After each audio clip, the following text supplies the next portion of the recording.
नागपुर में हिंसा होने का कारण नहीं है। नागपुर आरएसएस का गढ़ है, वहाँ देवेंद्र जी का चुनाव क्षेत्र है, वहाँ दंगे कौन करेगा, किसकी हिम्मत है। गृह मंत्री देवेंद्र फडणवीस जी है, मुख्यमंत्री देवेंद्र जी है, वहाँ भारतीय जनता पार्टी के प्रदेशाध्यक्ष बावनकुळे नागपुर से है। नागपुर में हिंदू मुस्लिम सिख ईसाई सभी भाई, ऐसा करके हमारा व्यवहार चलता है और ऐसे में कोई तो भी एक षड्यंत्र बनता है, उसके ऊपर ये ऐसी घटना होती है।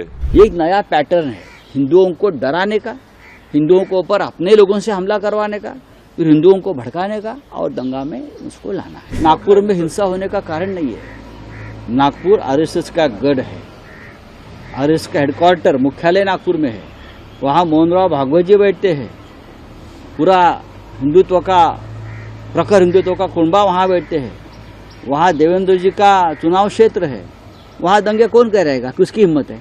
गृह मंत्री देवेंद्र फडणवीस जी है, मुख्यमंत्री देवेंद्र जी है, वहाँ भारतीय जनता पार्टी के प्रदेशाध्यक्ष बावनकुळे नागपुर से है और 4 मंत्री आसपास है। कोई हिम्मत कर सकता है?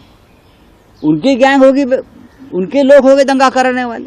ये एक नया पैटर्न है हिंदुओं को डराने का, हिंदुओं को ऊपर अपने लोगों से हमला करवाने का, फिर हिंदुओं को भड़काने का और दंगा में उसको लाना है। ये जो चल रहा है औरंगजेब के नाम से एक भय और डर पैदा कर रहे हैं, ये महाराष्ट्र को और देश को खत्म करने जा रहे हैं। अगर देवेंद्र जी फडणवीस में दम है तो जो दंगेखोर है ना, उनको मखौका लगाइए। औरंगजेब की कब्र की बात आप करते हो, क्यों उखाड़ने की बात करते हो आप? हम क्या कर सेवा करेंगे, क्या जरूरत है? जब बाबरी के लिए हमने कर सेवा की थी तो कांग्रेस की सरकार थी, राष्ट्रपति कांग्रेस के थे, प्रधानमंत्री कांग्रेस के थे। अब तो आपकी सरकार है ना महाराष्ट्र में और दिल्ली में, तो कर सेवा की जरूरत क्या है?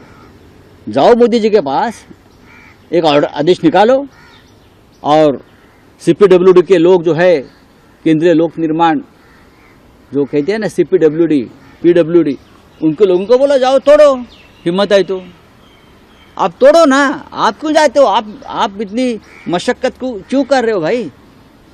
मोदी जी को कहिए, नड्डा जी को कहिए, देवेंद्र जी को कहिए, सरकार आपकी है, आरएसएस की है, विश्व हिंदू परिषद की है, बजरंग दल वालों की है, तो ये दंगे फसाद क्यों करते हो और लोगों को कोई तकलीफ दे रहे हो? जाइए, 4 लोग जाइए, नरेंद्र मोदी जी, देवेंद्र फडणवीस, अजित पवार, एकनाथ शिंदे, वहां जाओ,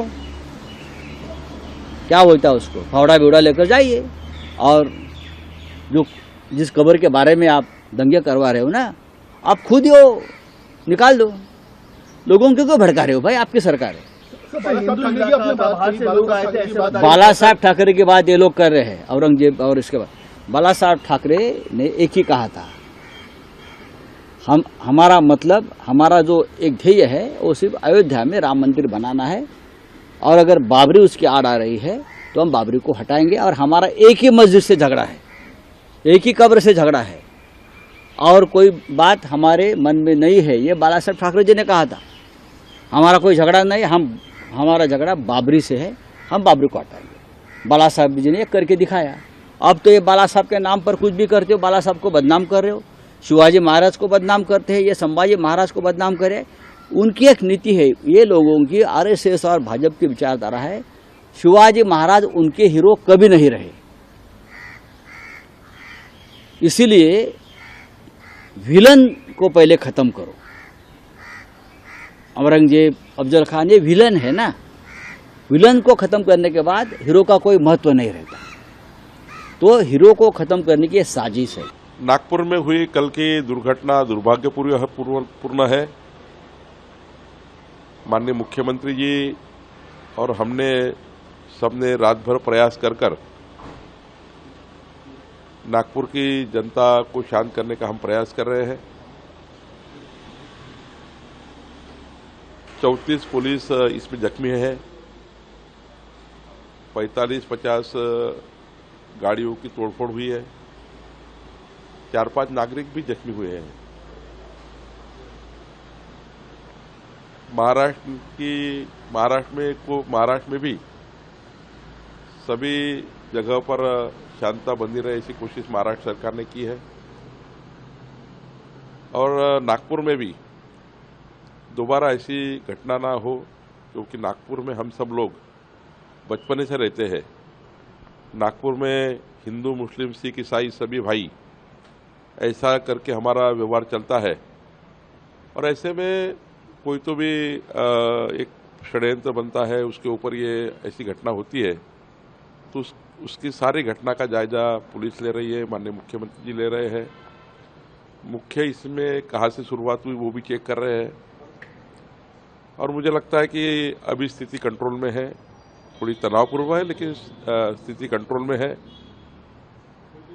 सोशल मीडिया अकाउंट के माध्यम से जो लोग इस घटना को अलग अलग प्रकार से समाज में लेके जा रहे हैं, उसके ऊपर भी ट्रैकिंग चालू कर दिया है और आज मैं नागपुर में हूँ।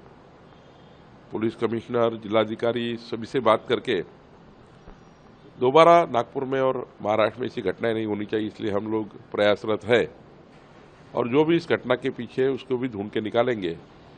पुलिस अपना काम कर रही है, पुलिस सब व्यवस्था को हैंडल कर रही है और हमने भी पुलिस को पूरा योगदान देने का प्रयास किया है। मैं महाराष्ट्र की जनता, नागपुर की जनता को विनती करता हूँ कि पुलिस को मदद करे, पुलिस को सहकार्य करे, सरकार को मदद करे और ऐसी घटना दोबारा ना हो। इसलिए सभी समाजों ने एक होकर जो ऐसी घटना को समर्थन देने वाले लोग हैं, ऐसी घटना को करने वाले लोग हैं, उनकर ढूंढ के निकाले और ये समाज के हित में ही है और समाज पूरा साथ मिलकर, सारे धर्म, सारे समाज साथ मिलकर दोबारा ऐसी घटना नागपुर में न हो, इसलिए हम प्रयास कर रहे हैं। सभी लोगों को हमने ये कहा है कोई बयानबाजी ना करे, क्योंकि बयानबाजी से समाज में अशांतता तैयार होती है, दो समाज में जानबूझकर एक तनाव का वातावरण तैयार होता है। तो विपक्ष भी जिस प्रकार से सवेरे विपक्ष इस घटना को लेकर तूल दे रहा है, तो मुझे लगता है कि आज विपक्ष और पक्ष की जवाबदारी है, सभी सरकार की और सरकारी विपक्ष पार्टी की जवाबदारी है कि हम सब लोग मिलके समाज को शांत करें। ये प्रायोरिटी है। जो गुनहगार है उसको पकड़ा जाएगा, लेकिन समाज आज प्रायोरिटी क्या है, विपक्ष और पक्ष की। हम सब लोग मिलके ऐसी घटना दोबारा न हो और महाराष्ट्र का जो एक सांस्कृतिक इतिहास है, सामाजिक इतिहास है, ये इसको डैमेज ना हो, इसके लिए हम सब मिलकर काम करें। यही पार्टी और विपक्ष की बात होती है। सरकार और विपक्ष इसके लिए काम करता है। तो हमने विपक्ष को भी आह्वान किया है, हम सब मिलकर ऐसी घटना को तुलना दें, ऐसे घटना को हम जो समाज कंटक है उसको ढूंढें और दोबारा समाज में ऐसी घटना ना हो, इसके लिए काम करें।